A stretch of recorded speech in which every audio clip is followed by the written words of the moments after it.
అంబేద్కర్ కాన్షిరామ్ సిద్ధాంతం ఏంటి? అణగారిన వర్గాలంతా ఒక్కటై 2000 సంవత్సరాలుగా దోపిడీ గురవుతున్నాం ఈ అగ్రవర్ణ సమాజంతో. మనకి భూమి లేదు, రాజ్యం లేదు, సంపద లేదు, విద్య లేదు, వైద్యం లేదు.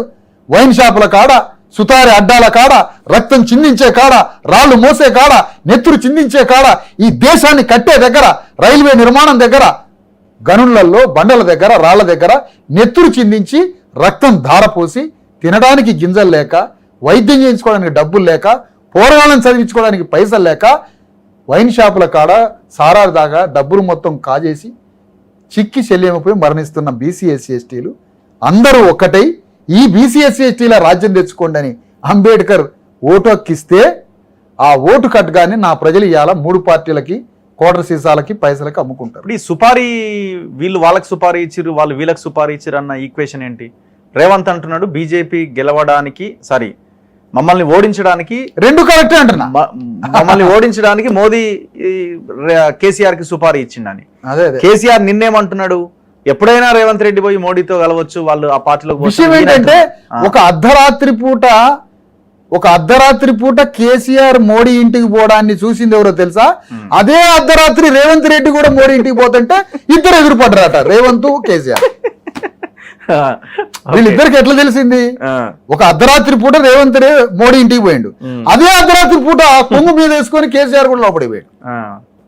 ఇద్దరు ఎదురెదురు ఎదురుపడ్డాక అక్కడ ఇక నువ్వు ఇట్లాను నేను ఇట్లాను మీటింగ్లల్లా బీసీ ఎస్సీ ఎస్టీల 3 కోట్ల మంది నోట్ల మన్ను కొడదాం, మనకు అసలు శత్రువులు వాళ్ళ రాజ్యానికి వస్తే మన కొంపలు ఆరుతాయి, మనలాంటి వాడు ఎవడో ఒకటి రాజకీయం అంటాడు కదా. కాబట్టి మన అంతిమ శత్రువులు తెలంగాణలో బీసీ ఎస్సీ ఎస్టీలు, కాబట్టి మనం ఎప్పుడైనా ఒకటి కావాలి అని వాళ్ళిద్దరు ఆడ చదువుకొని ఇది వీళ్ళ లెక్కలు. అందుకనే ఇది ఆత్మరక్షణ భుజాలు తడుముకోవడం తప్ప ఏం లేదు.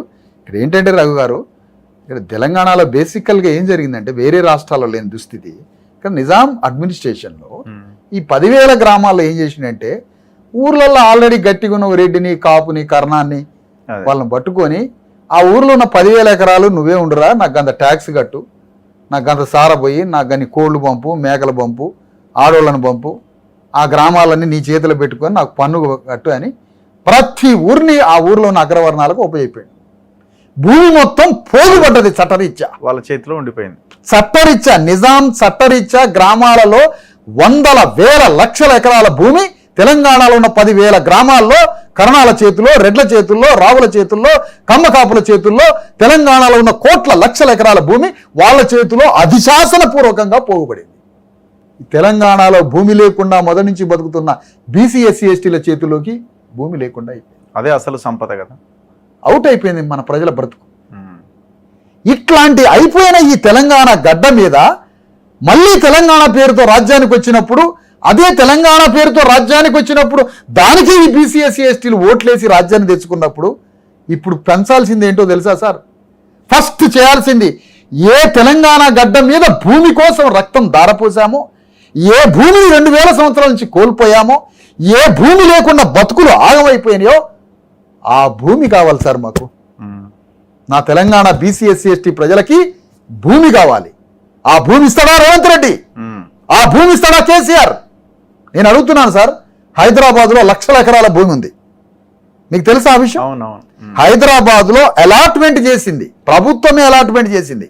అనేక మంది ఆంధ్ర కంపెనీలకి, ఆంధ్ర సంస్థలకి, అగ్రకులాల సంస్థలకి, తెలంగాణ అగ్రకుల సంస్థలకి అనేక రకాలుగా లక్షల ఎకరాల భూమి లీజుకి ఇచ్చిన సందర్భాలు ఉన్నాయి, స్టూడియోలకి అని, కంపెనీలకి, పరిశ్రమలకి, అన్నిటికీ. అట్లాంటి భూమి గ్రామాల్లో భూమి ఉంది, ప్రభుత్వ యాజమాన్యంలో భూమి ఉంది, ఎన్ఎస్పీలో భూమి ఉంది, ఇనామ్ ల్యాండ్స్ ఉన్నాయి, వక్ఫ్ భూమి ఆస్తులు ఉన్నాయి.